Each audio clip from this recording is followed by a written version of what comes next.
Hi friends, எல்லாருக்கும் வணக்கம். இன்றைக்கி நம்ம ரூபி ஸ்வீட்டி சமையலில் நம்ம என்ன செய்ய போகிறோம் பார்த்தீங்கன்னா, நிறைய சத்துள்ள நம்ம உடம்புல இருக்க உஷ்ணத்தை தணிக்கக்கூடிய வெந்தயக்கீரை பருப்பு கடையில் தான் இன்றைக்கி நம்ம செய்ய போகிறோம்.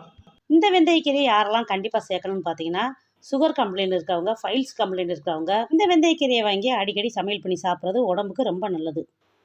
இந்த வெந்தயக்கீரை பருப்பு கடையில் செய்கிறதுக்கு வெந்தயக்கீரை 2 கட்டு அளவில் நம்ம வாங்கியிருக்கோம். இந்த வெந்தயக்கீரையை சுத்தம் பண்ணி க்ளீன் பண்ணி எடுத்துக்கலாம். இந்த கீரை இலையோட இளங்காம்புகளையும் சேர்த்து நம்ம கிள்ளி போட்டுக்கலாம். வேர்கிட்ட இருக்க காம்பை மட்டும் கொஞ்சம் தடிமனாக இருக்கும், அந்த காம்பு வந்து நமக்கு வேண்டாம், அதை எடுத்துடலாம். வெந்தயக்கீரை அப்படின்னாலே நிறைய பேர் கசக்குன்னு சொல்கிறாங்க. ஆனால் இன்றைக்கி நான் செய்கிற மெத்தடில் இந்த வெந்தயக்கீரை பருப்பு போட்டு செஞ்சு சாப்பிட்டு பாருங்கள். கொஞ்சம் கூட கசப்பு தன்மையே இருக்காது. இந்த கீரை சாப்பிட்றதுக்கு நல்ல ருசியாக இருக்கும். இந்த வெந்தயக்கீரையை முனி காம்புகளோட இந்த மாதிரி கிள்ளி எடுத்துக்கிறோன்னா மிச்சம் இருக்கிற கீரையில் பூரா இதே மாதிரி ஆஞ்சு எடுத்துக்கலாம். இப்போ பாருங்கள், நம்ம கீரையை பூரா நல்லா ஆஞ்சு எடுத்தாச்சு.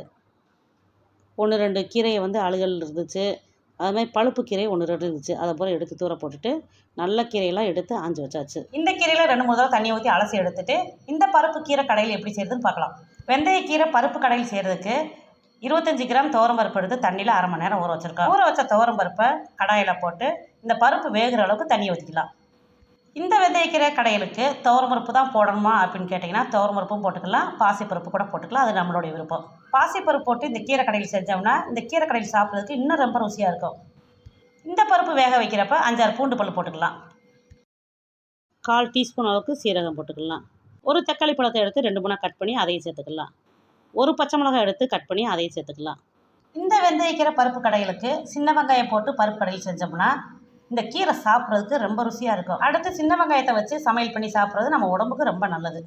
1/4 டீஸ்பூன் அளவுக்கு மஞ்சத்தூள் போட்டு கரண்டி வச்சு எல்லாத்தையும் ஒன்றா சேர்த்து கலந்து விட்டுக்கலாம். பருப்பில் இந்த மாதிரி எல்லா பொருட்களையும் சேர்த்ததுக்கப்புறம் இந்த பருப்பை வந்து வேக வைக்கிறதுக்கு நீங்கள் குக்கரில் போட்டிங்கன்னா 2 விசில் 3 விசில் விட்டு கூட வேக வச்சுக்கலாம். நான் வந்து கடாயிலே வேக வைக்க போகிறேன். இந்த பருப்பு வேகிற வரைக்கும் நம்ம மூடி வச்சிடலாம். இப்போ பருப்பு வெந்துருச்சான்னு செக் பண்ணி பார்க்கலாம். பருப்பு நான் எதிர்பார்த்த அளவுக்கு கரெக்டாக வெந்திருக்கு பாருங்கள். துவரம் பருப்பு இந்த அளவுக்கு வெந்ததுக்கப்புறம் வெந்தயக்கீரையில் தண்ணியை ஊற்றி 2-3 தடவை அலசி எடுத்து வச்சுருக்கோம். அந்த கீரையை இது கூட சேர்த்துக்கலாம். இந்த பருப்பு கூட தண்ணியில் அலசி வச்சுருக்க கீரையை சேர்த்துக்கலாம். இந்த பருப்பு கூட கீரை சேர்த்ததுக்கப்புறம் கரண்டி வச்சு இந்த மாதிரி கலந்து விட்டுட்டு இந்த கீரையை வந்து ஒரு 10 நிமிஷம் மீடியம் ஃப்ளேம் வச்சு வேக வச்சுக்கலாம். மூடி போட்டு மூட வேண்டாம், மூடி வைக்காமல் ஓப்பனில் வச்சே இந்த கீரையை வேக வைக்கணும். ஒவ்வொருத்தவங்க இந்த கீரை வேக வைக்கிறப்ப குக்கரில் வச்சு வேக வைக்கிறாங்க. குக்கரில் வேக வச்ச கீரையை சாப்பிட்றது எங்களுக்கு பிடிக்காது. அதனால் கடாயிலே நீங்கள் கீரையெல்லாம் வேக வச்சு சாப்பிட்றோம். இப்போ இந்த கீரைக்கு தேவையான அளவு கல்லுப்பு போட்டுக்கலாம். உப்பு போட்டதுக்கப்புறம் எல்லாத்தையும் ஒன்றா சேர்த்து கலந்து விட்டுக்கலாம். இப்போ இந்த கீரை வேக வைக்கிறது டைம் பார்த்திங்கன்னா 7 to 10 நிமிஷம் வேக வச்சா கரெக்டாக இருக்கும். குக்கரில் வேக வச்சு கடையல் பண்ணுற கீரைக்கும் நம்ம கடாயில் வேக வச்சு கடையல் பண்ணுற கீரைக்கும் நீங்கள் கலர் வித்தியாசம் பாருங்கள். இந்த கீரை நம்ம சமைச்சு சாப்பிட்றப்ப நல்லா பச்சை பசேர்னு இருக்கும். குக்கரில் வேக வச்ச கீரையை பாருங்கள், குக்கரில் வேக வச்ச கீரை கடுத்து போய் கருப்பு கலராக இருக்கும், சாப்பிட்றதுக்கு நல்லா இருக்காது. இப்போ கீரை வந்து ஒரு 10 நிமிஷம் நல்லா வந்துச்சு. இப்போ ஸ்டவ் ஆஃப் பண்ணிக்கலாம். இந்த கீரை நல்லா ஆறுனதுக்கப்புறம் ஒரு சட்டியில் அந்த கீரையை போட்டு பருப்பு மொத்த வச்சு கடைஞ்சிட்டேன்னா ரொம்ப சூப்பராக இருக்கும். அப்படி இல்லாட்டி மிக்ஸி ஜாரில் போட்டு மிக்சியில் போய் பல்ஸ் மோடில் 2-3 தடவை அடிச்சு எடுத்துக்கலாம். கீரை நல்லா ஆறுனதுக்கப்புறம் மிக்ஸி ஜாரில் சேர்த்து மிக்சியில் போய் பல்ஸ் மோடில் 2-3 தடவை அடிச்சு எடுத்துக்கிறணும். இந்த கீரை நைஸாக அரைக்காமல் கொஞ்சம் குறவரன்னு அரைச்சி எடுத்துக்கிறணும். இப்போ பாருங்கள், கீரை நம்ம பல்ஸ் மோடில் வச்சு நல்லா பரபரன்னு அரைச்சி எடுத்தாச்சு.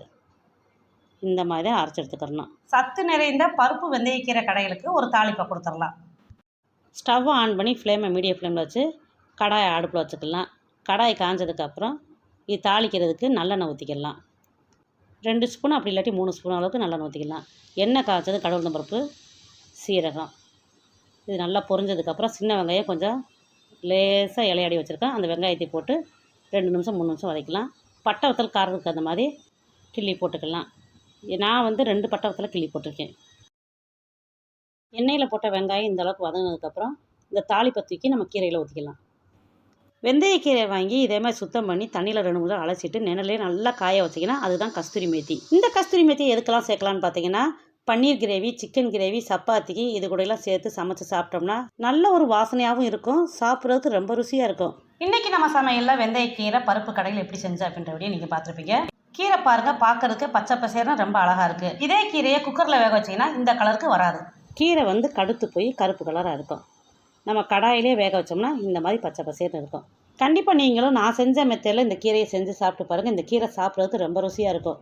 இப்போ இந்த கீரையை நாங்கள் எப்படி வச்சு சாப்பிட போகிறோம்னு பார்த்தீங்கன்னா, சுட சுட ஒரு தட்டில் ஒயிட் ரைஸை போட்டு, இந்த சுட சுட ஒயிட் ரைஸ்க்கு மேலே நல்லெண்ணெய் அப்படி இல்லாட்டி நெய் கொஞ்சம் ஊற்றிக்கலாம். நம்ம உடம்புல இருக்க சூட்டை தணிக்கிறதுக்கு நெய் அப்படி இல்லாட்டி நல்லெண்ணெய் ஊற்றி இந்த கீரை கூட சாப்பிட்லாம். இப்போ நம்ம கடைஞ்சி வச்சுருக்க கீரையும் ஊற்றிக்கலாம். இப்படி சாப்பிட்றது யாருக்கெல்லாம் பிடிக்கும் அப்படின்ட்டு உங்களுடைய கருத்துக்களை கமெண்ட் பாக்ஸில் கமெண்ட் பண்ணுங்கள். இன்றைக்கி நம்ம ரூபி ஸ்வீட் சமையலில் வெந்தயக்கீரை பருப்பு கடையில் எப்படி செய்யுது அப்படின்னு செஞ்சு காமிச்சிருக்கேன். இந்த வீடியோ உங்களுக்கு பிடிச்சதை லைக் பண்ணுங்கள், ஷேர் பண்ணுங்கள். இது வரைக்கும் நம்ம சேனலுக்கு சப்ஸ்கிரைப் பண்ணாமல் தான் சப்ஸ்கிரைப் பண்ணிக்கோங்க. நன்றி, வணக்கம்.